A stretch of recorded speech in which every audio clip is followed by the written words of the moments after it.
Hello mga Katden lovers and Katden followers.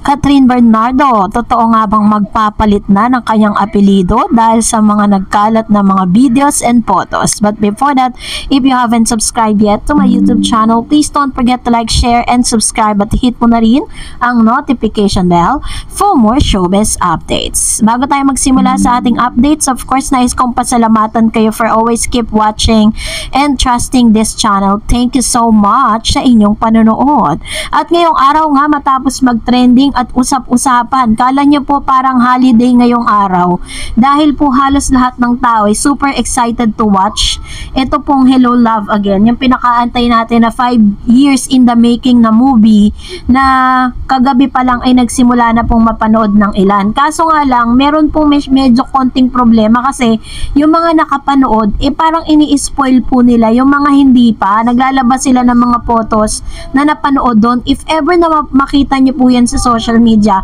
please don't share, and of course kailangan po ipabatid nyo dun sa nagpost na dapat hindi ganon, para po respeto na rin sa pinaghirapan ni Catherine at ni Alden na 5 taon nating inantay. Of course, halos lumundag ang puso ng lahat ng mga Katden followers, Katden lovers, at lahat ng mga sumusuporta kay Catherine at Alden nang mapanood po natin ang premiere night kagabi kung saan kompleto po ang pamilya ng Bernardo at ang pamilya po ni Mr. Alden Richards. Kasabay ng aking pong updates kagabi na after po ng kanilang premiere night ay dumiretso sila sa Stardust Bar kung saan pagmamay-ari po ni Alden Richards na talagang pina-private niya that time bilang pag-giveaway na din at selebrasyon sa success ng kanilang movie. And of course, tuwang-tuwa tayo na ilan sa mga kaganapan dito is nakita natin kung gaano po nakipag-bonding ang mga sisters ni Mr. Alden Richards sa si Angel Polkerson and Miss Raisa Polkerson. Makikita natin sa mga photos and videos sa talagang meron na silang tinatawag na emotional investment to each other. Makikita natin na talagang meron na silang connections, diba? Kasi makikita natin sa mga galawan, sa mga photos and videos na nagkalat na talagang super close na din, ano? Kaya nga sabi tuloy ng ilang mga netizens sa comment section, mukhang meron na pong magpapalit na raw ng apelido si Miss Catherine Bernardo at papalitan ng Polkerson. Dahil syempre lahat tayo ay nagwi-wish at lahat tayo ay nangangarap na sana nga ay talagang sila na, diba? At sila na yung magkatuloyan, sila na yung endgame. Dahil deserve po nila ang isa't isa.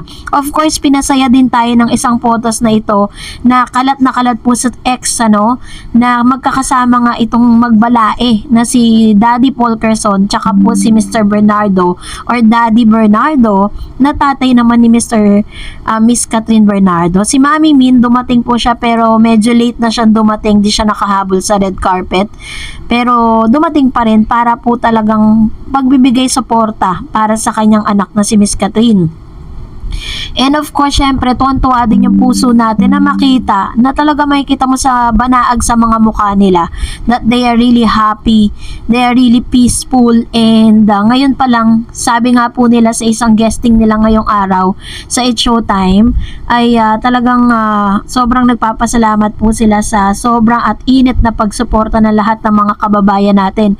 Biruin po ninyo, almost 900 cinemas po ang binuksan para po sa Katden. Ito po sa Hello Love Again, tong 5 years in the making na movie. Kaya nga po binabalaan natin ng ilan sa mga spoiler. Meron nga po kong friend na nakapanood na pero never po siyang nagbanggit patungkol po sa movie kasi gusto niya na ma-enjoy po natin lahat. Gusto natin na ma-enjoy natin lahat ang movie. According to attorney Annette Gozon, sinabi niya na this is gonna be the best movie that she's watched on her entire life, diba? Talagang nilaat niya na Baga ito na rin pinaka the best movie na napanood niya. And this is really exciting, ano. Kung hindi ka pa nakakapanood, manood ka na. See you in cinemas.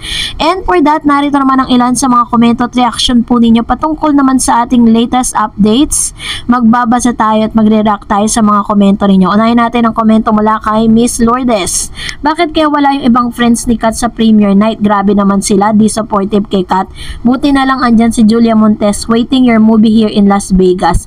Actually po, Maaaring may mga personal na rason kung bakit po wala sila, pero bakit naman po yung iba, katulad po na may mga celebrity na hindi natin nakita sa red carpet pero umabot sila sa premiere night.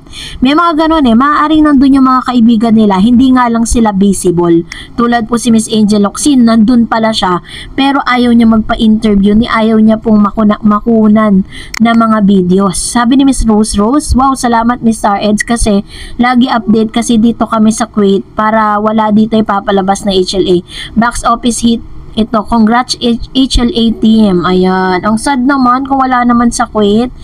No, sana po mabigyan din kayo ng chance na mapanood po ninyo yung movie nila kasi para at least diba, para po kasi sa lahat ng OFW to Sabi ni Mr. Dan Vergara, Diyos ko Lord, super bagay, pare na lang ang kulang. We love you both, Attorney and Soiti. Alam nyo po mula po parang binansagan siya ni Mr. MJ Felipe na Attorney Catherine, lahat na ata ng tao, lahat ng mga katden at lahat ng mga followers po nila ang tawag kay Catherine Attorney. Kaya nung in-interview po sila, yes your honor. Ganon na yung sagot ni Miss Catherine, diba? Sabi ni Miss Ashinetano, mukhang kasala na talaga to, kompleto parents ni Kat at ganon din ang Polkerson family. Ay, congratulations Richard Polkerson Jr. and Catherine Chandria Manuel Bernardo Polkerson. Yes, palitan na ng apelido to, diba? Wala nang atrasan yan. Nakita natin si Daddy Ted, no, na nanood po siya at naging emotional lang lahat talagang sarap panoorin, parang hindi na ako makapag-antay. So mamaya po pupunta na kami sa sinihan to watch the movie. And sabi ni Ma'am si Helen Clarissa, dumating din ang pinakihintay ni Joy at Ethan, Kat then forever. And sabi ni Miss Mel Calonzo, you're so beautiful Catherine. Ayan, ito naman yung kanyang komento patungkol sa bagay na ito. And talagang sobrang glowing po siya. Silang dalawa ni Alden Richards, pares pa silang naka-white, very glowing po siya. And sabi ni Miss Annalisa Saratan, asan yung mga basher sa lalangawin ng movie, pahiya kayo, no? Love you, Kat din. And sabi ni Miss Lenny, ang ganda ng terno nila, Kat. Sabi ni Ma'am si Jenny, maraming thank you Ma'am Dar sa pag-update sa video. Super ganda at sexy ni Miss Kat. Ganon din si Alden, ang pogi, super, bagay na bagay. Ayan, ganito naman yung kanyang komento patungkol dito po sa mga napanood natin kagabi. And while I was watching those videos, talagang super, ang saya ng puso ko that time. Kasi nakikita natin talagang yung pinaghirapan natin, yung pinagtatanggol natin for almost how many months.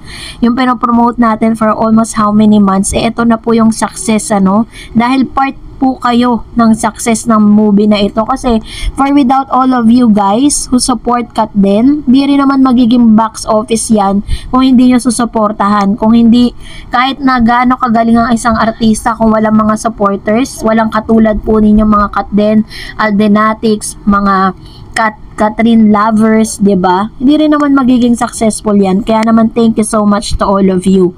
No? And sabi ni Ma'am si Annabel, hello Miss Tarets, grabe dinumog pa rin ng mga tao. Tomorrow na talaga, this is it. Congrats HLA team at Kat din. Oo nga no, all white ang dalawa, parang may wedding na magaganap. At look naman suot ni Kat, backlist talaga, sexy match, star-studded din.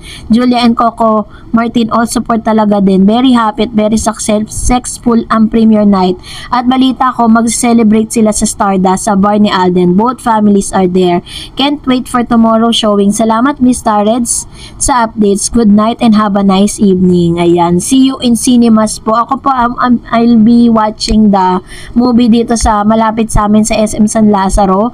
And ito po yung mapapanood mamayang 5:30 or 5:45 PM. Magsa-start na po yung second screening nila. Kasi yung first po is 12.